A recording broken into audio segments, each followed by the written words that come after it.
Hi guys. The recent episode of Candace was a masterpiece, okay? It was a masterpiece. She has done a wonderful job of exposing Erika Kirk and her mother and also tying them together, tying in their history, their troubling history, and like she did an amazing job, okay?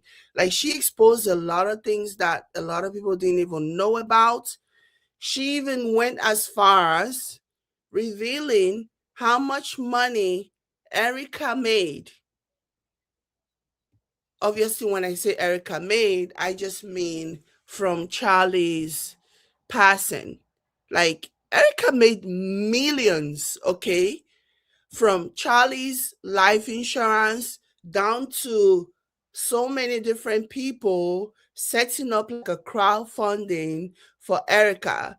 Like, for example, she gave an example of Tucker Carlson, who basically his crowdfunding raised almost $6 million. And that's just one.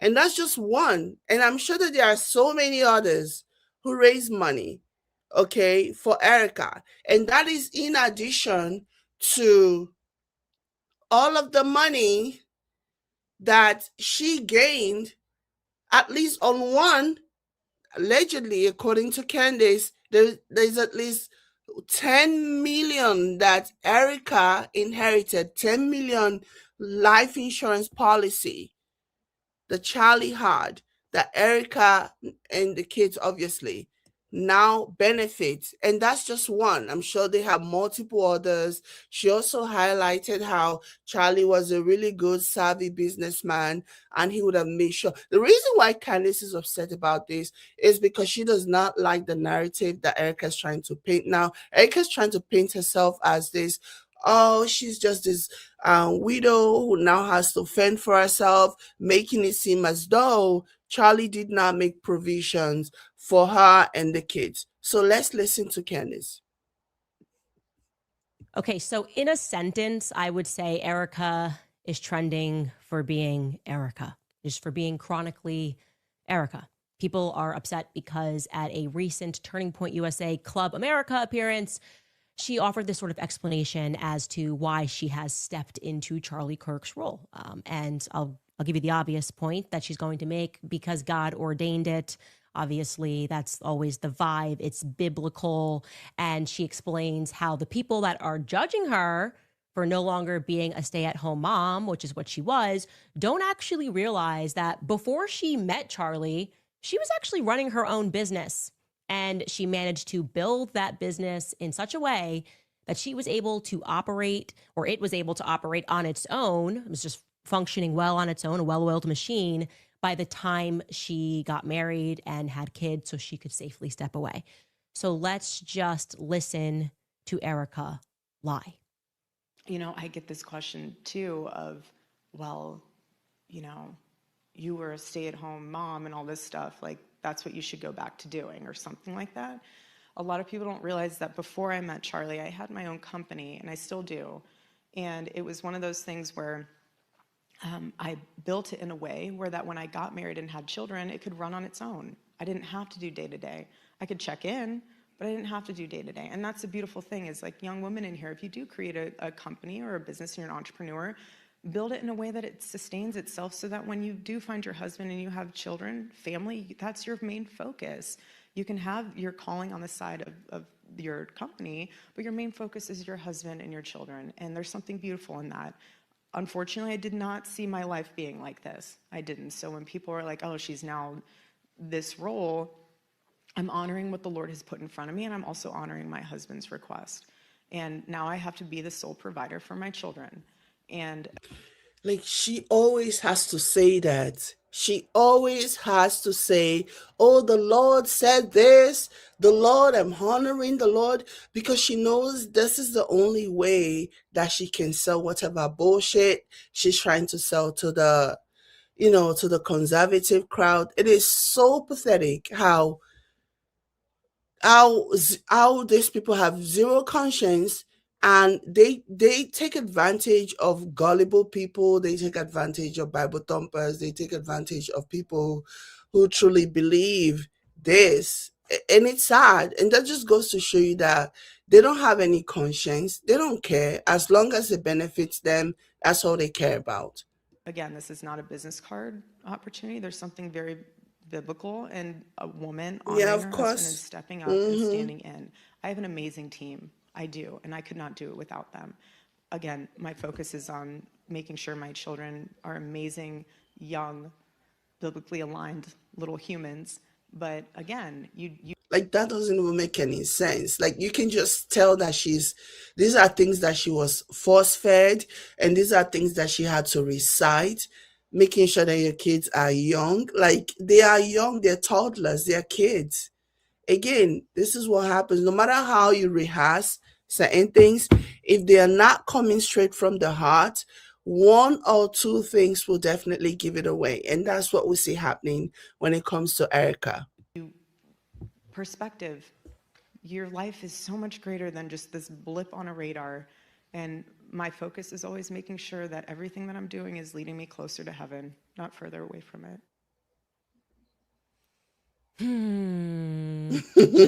It is starting to frustrate me. There's so much happening there, Yeah. so many words. It's sounding Yeah. like Lori Franzwe's bio. None of it's making any sense. None of it can plausibly be true. For clarity, Erica is completely full of it. I mean, she is septic at this point. It is an absurd answer to Candace so is, many oh reasons. my So let's goodness. start with number one.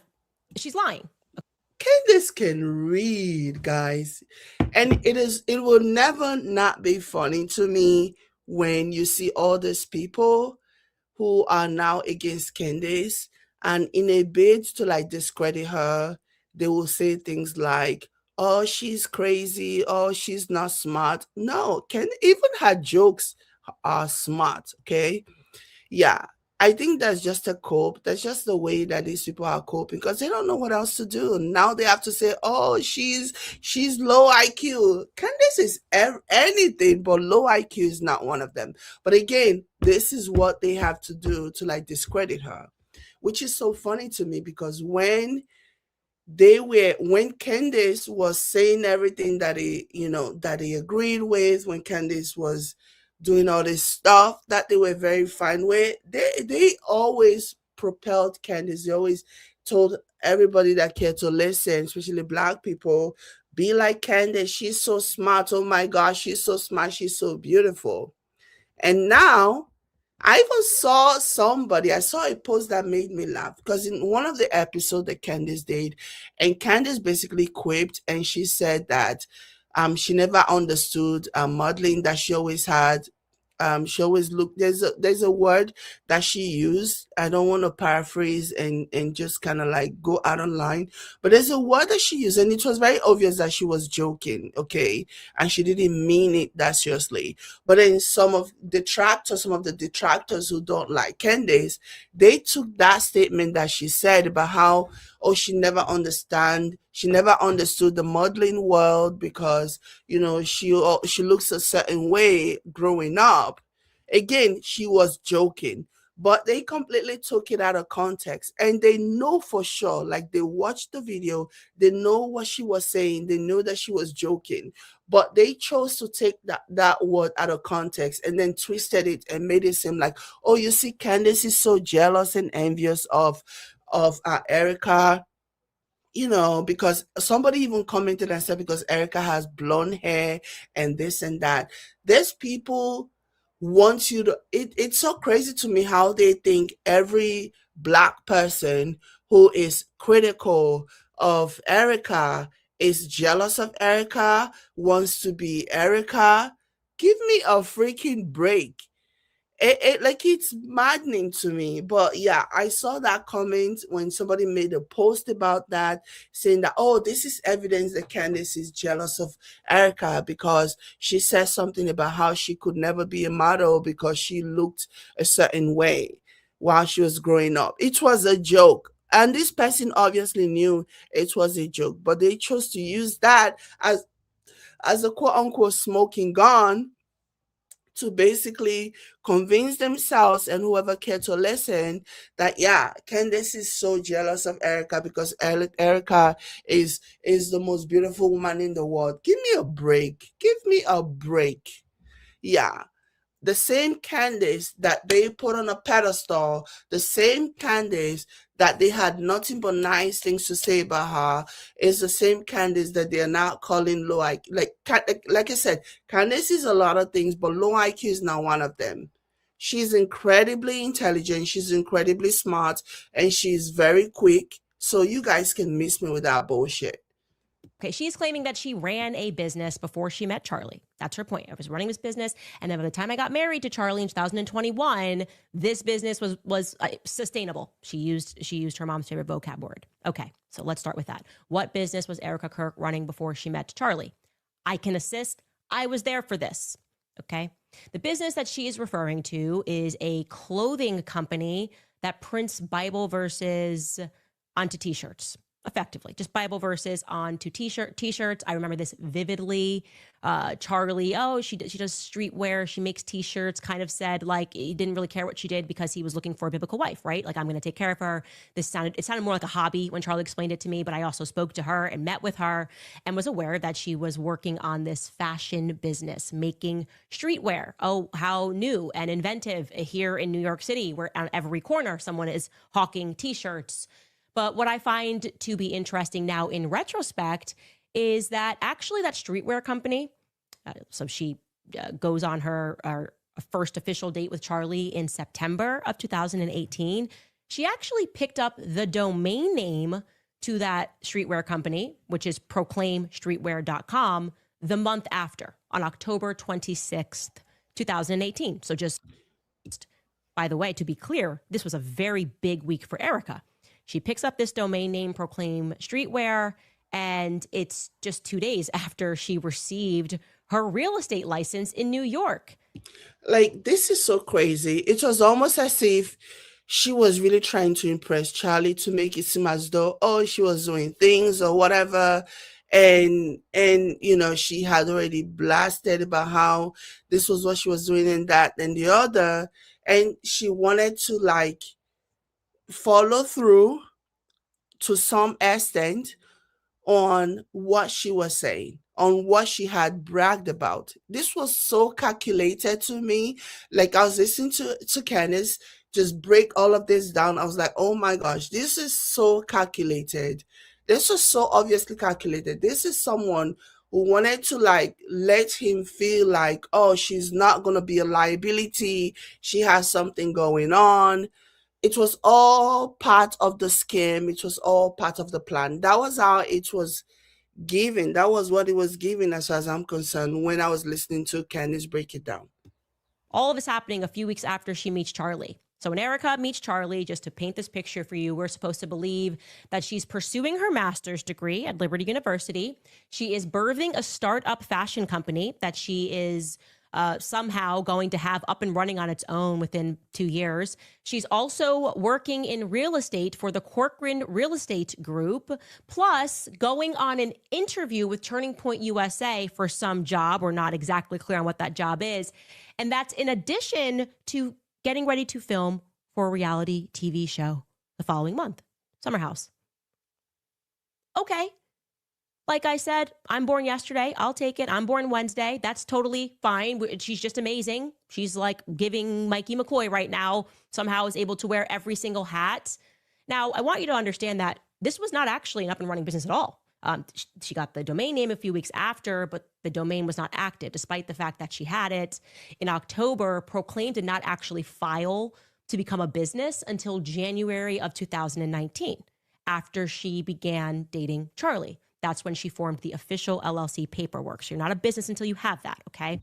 It was almost as if she had already bragged to Charlie because she was trying to impress. You know how when you want something real badly, you must do what you must. You have to like, embellish if you it's like you're looking for a job that you want. You go for a job interview that you really want.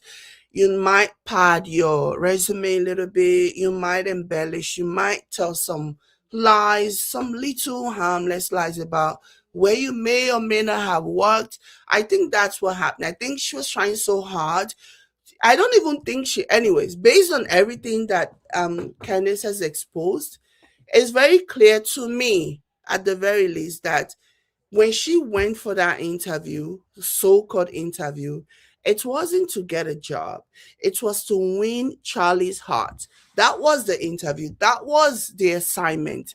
Win his heart by all means necessary. And if it meant lying, fibbing a little bit, embellishing, you know, that's just what you had to do. That's just what you had to do. Again, it all started long before Charlie even knew what was going on. In my opinion, based on everything that I have heard from Erika and everything, they had been stalking Charlie for some time. Erika and her mom, they had been stalking Charlie, and Charlie just didn't know it. The fact that she said that they met in Israel at the airport, and her mom was encouraging her to go say hi, and she didn't want to go. To me, that just tells me that, yeah, they knew Charlie was going to be in Israel as well, and they bought a ticket, they booked a flight, and they also went to Israel. That's just the vibe that I'm getting from all of this. Okay, they knew he was going to be there, maybe through some kind of information, and that goes back to who's the guy that allegedly, supposedly, according to Candace, introduced Charlie and Erika. So it's very obvious that there was somebody who was feeding Erika information about where Charlie was going to be at a certain time and place, that they had to just be there as well.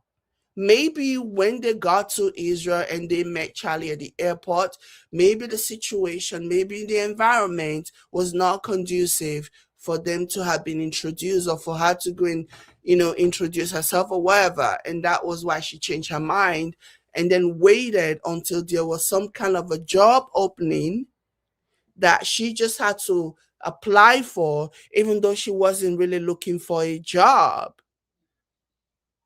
And then she had to put her best foot forward. She had to impress. She had to give a really good interview to impress. In a way, she left a very memorable impression, memorable mark, that Charlie had no choice, and he had to have her, and he had to call the person who introduced them and be like, "You're gonna have to find somebody else for this position because I'm gonna date her." Like, Charlie was a job, based on everything that I am reading from all of this situation. Yeah, she stalked that guy. And again, this is a clothing company, fashion being an incredibly difficult industry to break into without contacts. But according to Erika, she is going to turn this idea into a self-sustaining business, and she's going to do this somehow, all while all of 2019 touring with Charlie, nonstop traveling, becoming a fellow for the Kirk Center, speaking for various faith ministries, and pursuing her doctorate. She's got it. This is a boss babe, okay?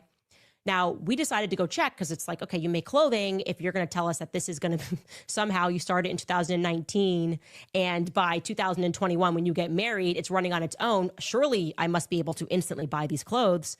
No, actually, it wasn't until January 16th, 2021. That's the earliest indication on Wayback Machine that clothing items were actually available for sale on the website. You can go back and do this yourself. Wayback Machine, you will see that. We're going to check this out right now. So I want you to just imagine how this became a profitable business, because it's interesting. Okay, so it says for her, and that it's ethically sourced, and you got it, sustainably made. Lori wrote it. I know Lori wrote it. It's sustainable. Don't ask any questions. We already said it's ethically made, and it's sustainably made in the USA. So no further questions here. Okay, how many items are available? This is in 2021, so she's only got 5 months to make this a banger. Oh, new drop sold out. We got a fleece jogger. We got a fleece sweatshirt. 5 items that were available. I don't think those things sold out at all. I don't think anybody bought those things. They just posted those pictures and then plaster the label that says sold out. That way, there's no expectation that when you actually make a purchase, you're gonna get your products. Oh my gosh, it's so such a scam. Ooh, Lordy. Classic tee, and I just know everybody in 2021 was wearing this classic tee. So clearly this business was completely running on its own Right. for these 5 months that this website was running before she will marry Charlie in May. That's what happened. She married Charlie in May.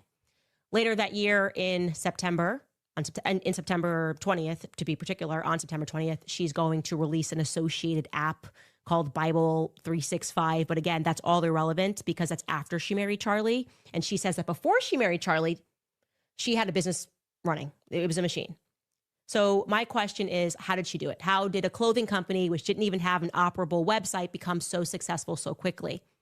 And the answer, so successful that she was able to consciously step away, as she indicates, and become a wife and a mother just 4 months after selling clothing. And the obvious answer is it didn't happen. It didn't. This did not happen. And I cannot stand any longer how everything that comes out of her mouth is so easily, verifiably untrue. It's driving me insane. We just cannot go on like this as a society. You can't just say stuff. That's one of my rules in life. You can't just say stuff. You can't just say words. And you know what is so crazy about this? And this is the thing that really grinds my gears when it comes to the people who are now turning against Candace.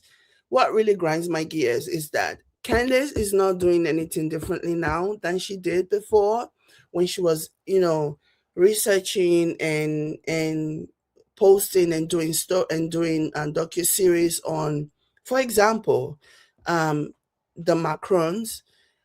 Like this is what she did, and these people, her detractors who now have a problem with her, they were completely fine with the way she was doing business back then.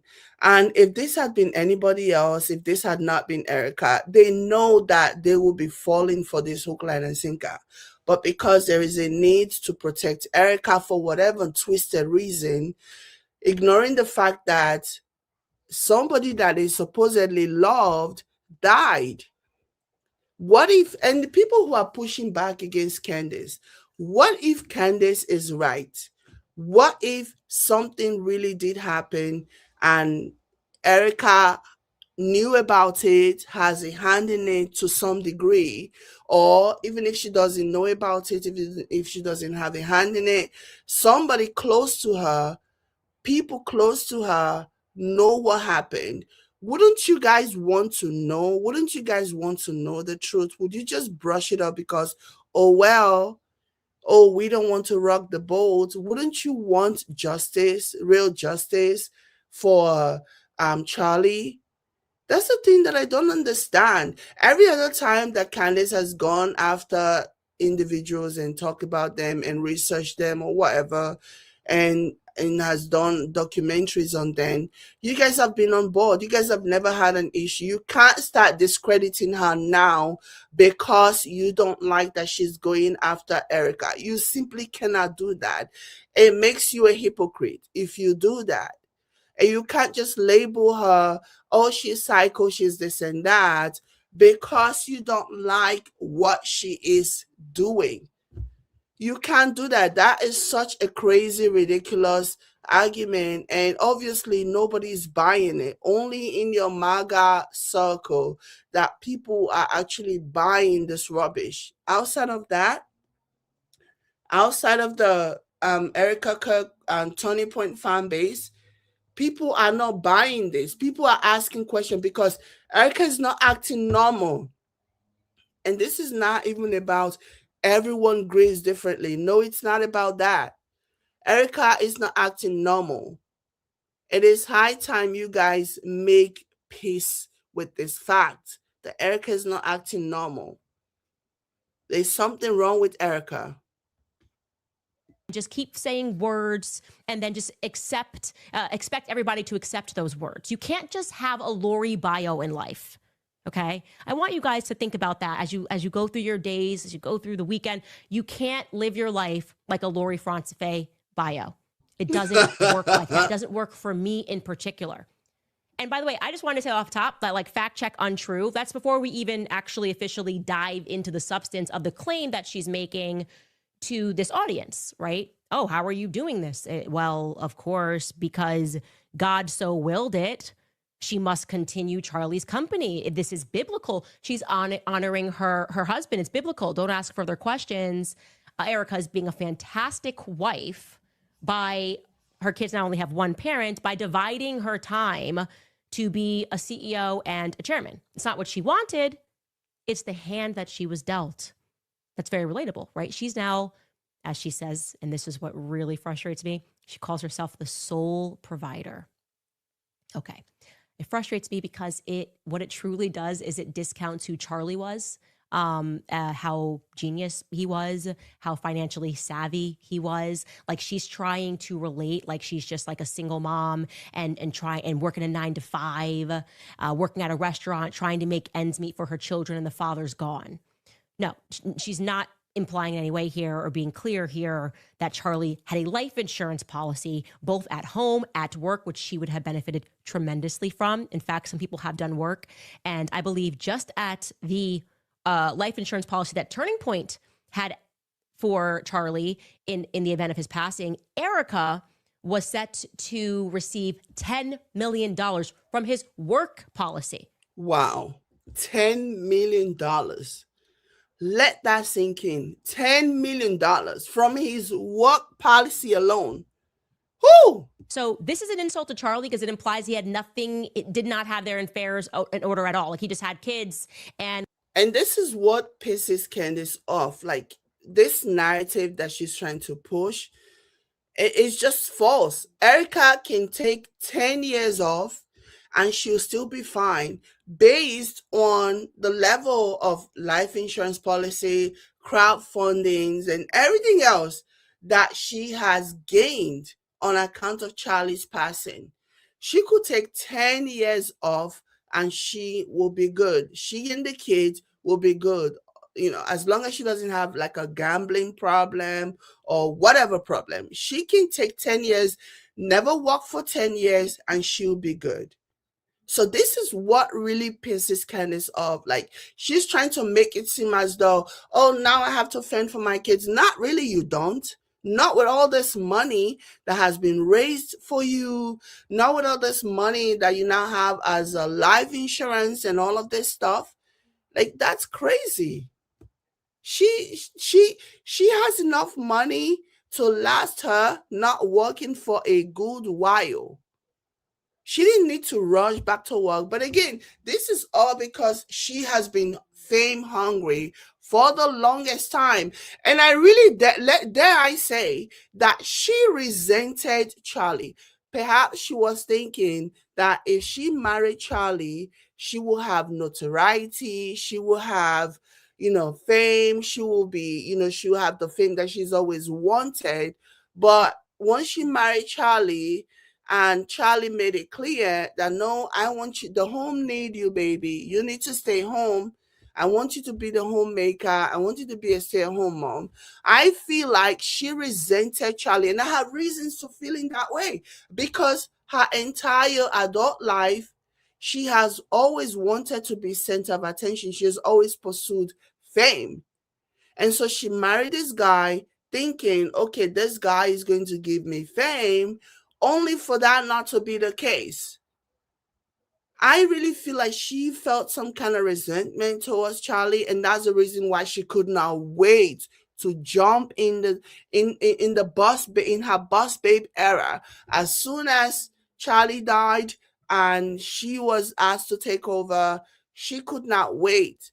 Like, it's sad. She could have at least tried, okay? If she had mourned Charlie, if she stayed away from the spotlight for 3 months, I personally still would have had an issue with it because I would have felt like that was not enough time. But this lady, not even a week after the husband passed away, she was already jet setting, flying all over the world, taking over as the boss, the CEO. To me, that is crazy. It was just like, oh, well, if anything happens to me, I hope my wife is able to assume my role. No, Charlie always had his financial house in order. Investments, whether he was investing in real estate, he had trusts for their children, a life insurance policy would have been a no-brainer for him. And like I said, she benefited to the tune of millions. She also wants us to forget that, parking aside Charlie, let's actually pretend that Charlie was financially irresponsible and just, was able to run this massive business, but somehow never thought about his kids or his legacy. She wants us to then forget that millions were raised just for her and the kids by complete strangers online that were just starting GoFundMe, and $1 million here, $1 million there. She's also trying to pretend that she's not a multimillionaire who did an alleged $1 billion deal with a man named Pierre. No, she wants you to believe that she is just like you, only worse off because she's a single mom trying to survive for the sake of her kids with a private jet and drivers. This girl doesn't even touch her own door handles, just to be clear. Wow. She's constantly got, also a fleet of security. But she's just like you. Babe. This is the hand I was dealt. I'm the only provider, so I got to get on my private plane. And it's so fake. It's so fake. And it's so sneaky, and it just shows that she's taking advantage. That is so not cool. Speak. And like I said, what about people that actually knew her that raised millions for her and the kids? Forget the complete strangers, but also people who just knew her and did it publicly, like Tucker Carlson. Do you guys remember that? He alone, his Alp company, raised $5.4 million for her. That's a lot of money. This is still up. That's a he lot set out of to money. raise $6 million. They raised $5.4 million. I actually think it was less. Than he just kept. He kept blowing through it, so they kept raising it and raising it and raising it. $5.4 million, very clearly to help provide for Kirk family's future. It was for Erika and it was for the kids. And Give, Send, Go is not GoFundMe. They don't take a huge percentage. They don't take a percentage at all. That is what Tucker Carlson was able to provide. Just Tucker Carlson. So what is she doing actually? Why is she just saying words? She's saying words because she lies. She's greedy. Lies all the time, and we're supposed to just take it. We're supposed to just be like, glad. Yes, she's just trying to deal with this. She doesn't even, it's so hard. She had to find a job and it happened to be her husband's. Okay.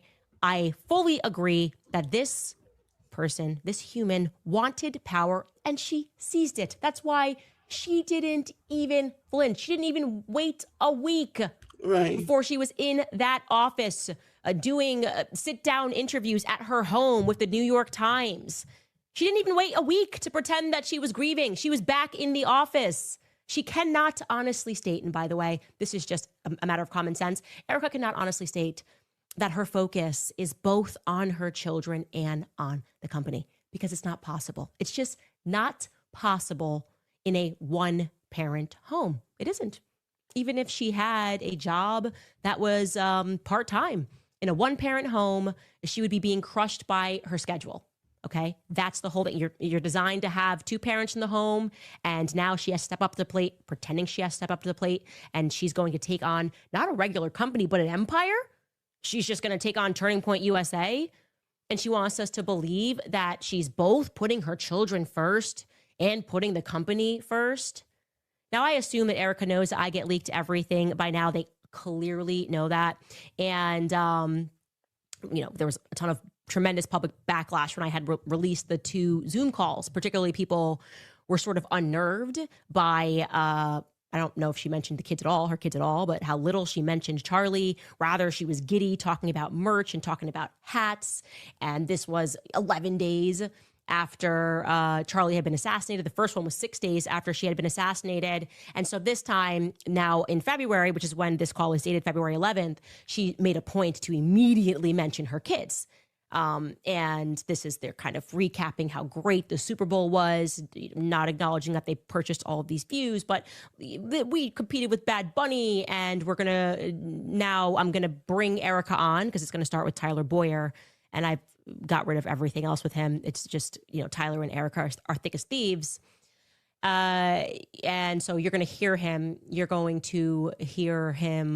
explain that they're opening a new office, of course, in Las Vegas before he hands over the call to Erika, who is then going to edit herself to really make it about the children. Take a listen.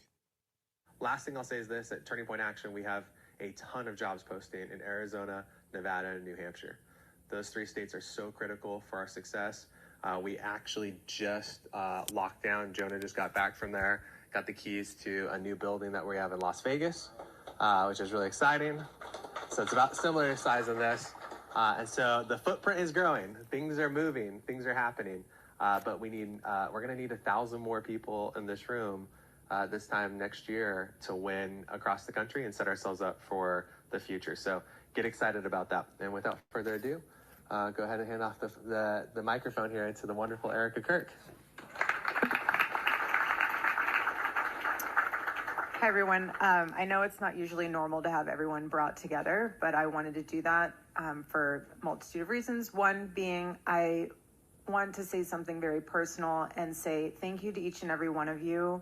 I bring my babies to the office 9 times out of 10, and a lot of you have interacted with them, and it's very sweet to me, and it's very precious to them because then they know you guys by name, and they'll come to me and they'll say, did you know that so-and-so gave me a stuffy or something like that?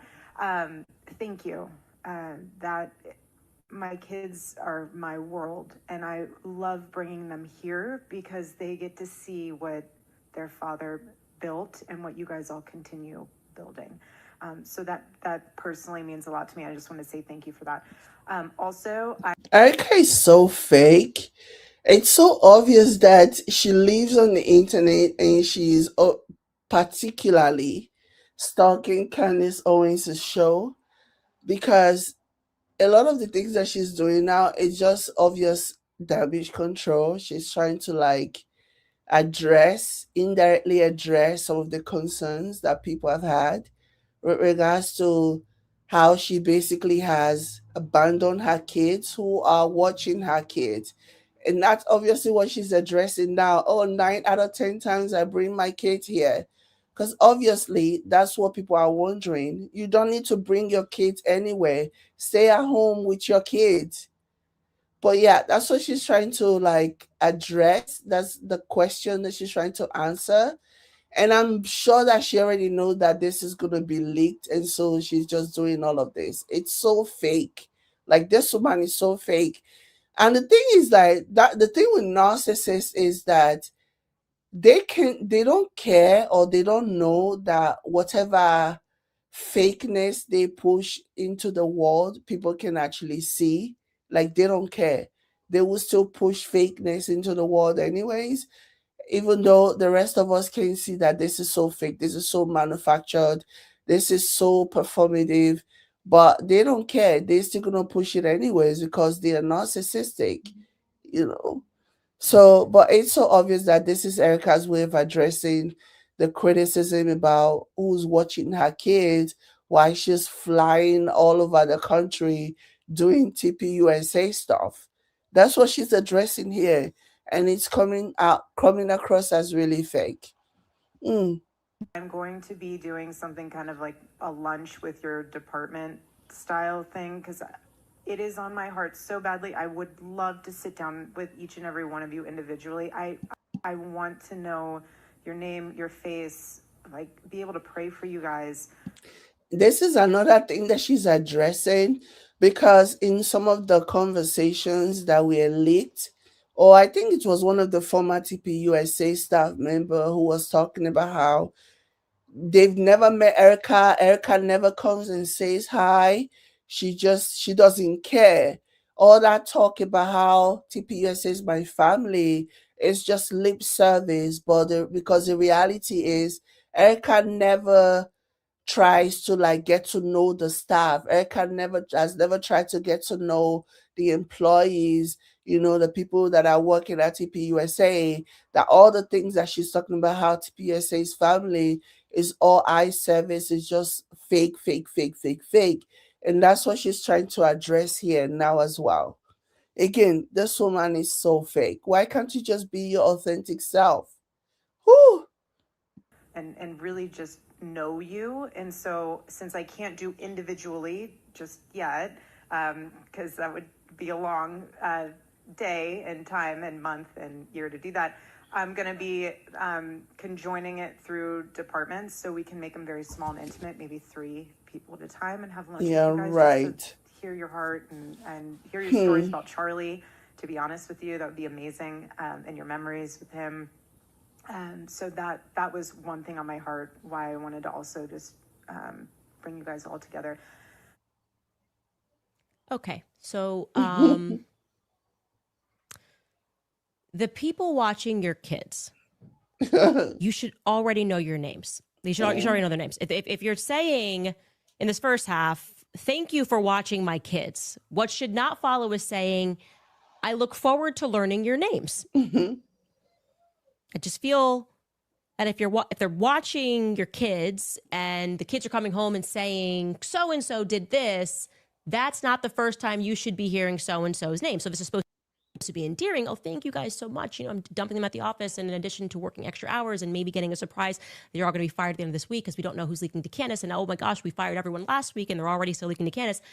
In addition to all of this, she's basically thanking them for babysitting, right? Thank you for being around the office. I'm just dumping my kids here.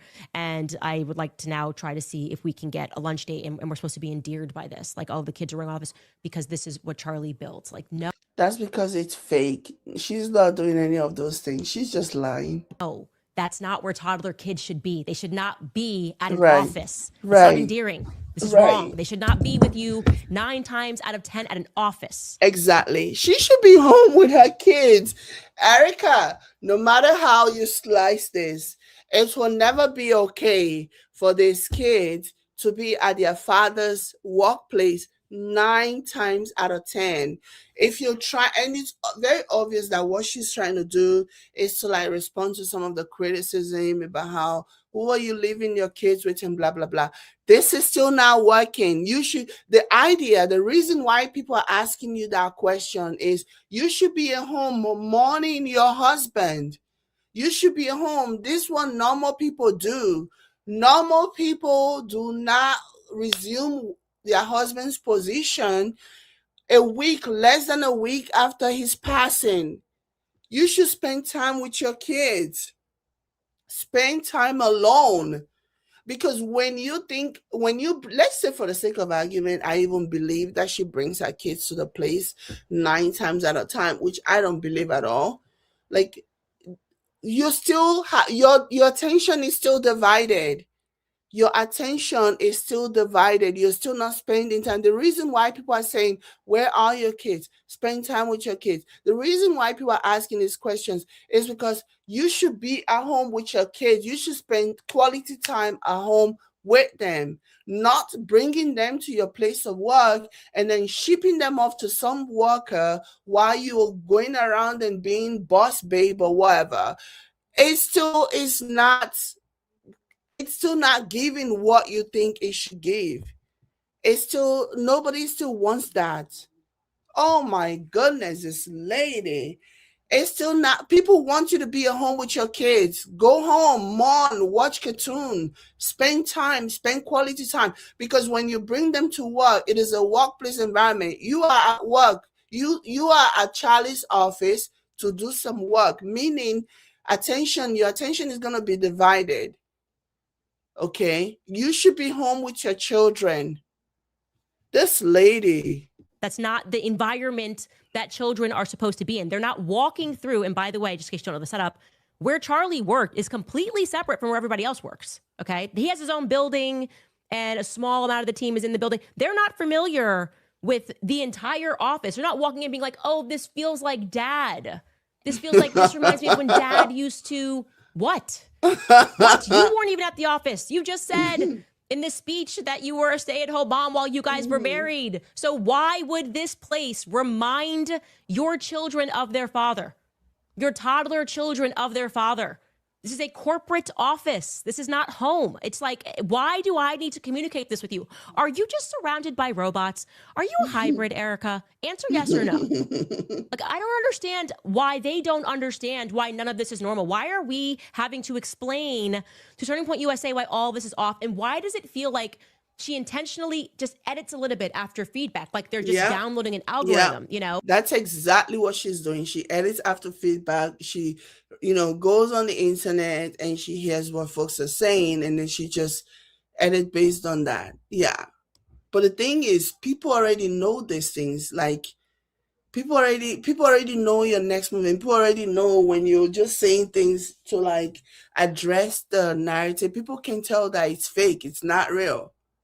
Like people are say you shouldn't be wearing sparkly pants. So then she's like, okay, download Right. the new algorithm says wear black, and then she's wearing Right. black. Right. And then they're like, I don't think her tears are real. So someone's like, do not use tissue, drop tear on cheek. And then she does it and she makes the tears flow. There's just Right. like little updates that are being It's made so each time fake. because I don't know, there's just no sense of common humanity there. She's so fake. Common understanding of how humans should be behaving, and they're like trying to teach a hybrid what to do. So they're like, okay, got caught. Remember when you were cheering about the hat sales, the merch? So this time mention how much you love your kids. Thank Right. you for watching, my kids. I look forward to learning your names. It's all driving me crazy. The lies are driving me crazy.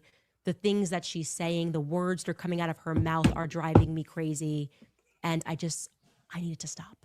Right. Take a brief break and we will be back. I hear you, Oh. Candace. I feel the same way too. I feel the same way. Erika needs to stop. Erika needs to stop. We're not buying what you're selling. What people want is for you to spend time, quality time away from TPUSA, spend quality time with your kids. That's what they want. That's why they keep asking, who are the kids with? Who is she leaving the kids with? They're not saying it so that you can bring the kids to work. It is not a conducive environment to have your children at the workplace. So this is not giving what you thought it was going to give, Miss Erika Kirk. It is not giving. Anyways, guys, you guys just listen to Candace. I thought she did an amazing job today, and she's tying everything one step at a time. And the people, I know for sure, haters are gonna hate. People are gonna find a way to say that. But I think Candace is onto something. Okay, she's just laying down the facts, laying down her findings, and letting you make your own decision. Basically, letting you judge for yourself if this is normal, if this is the normal way that people typically behave, and if this Erika's past, if this is normal, and if any of this is normal, it's up to you. But let me know what you guys think. Like the video and share. I'll catch you later. Bye.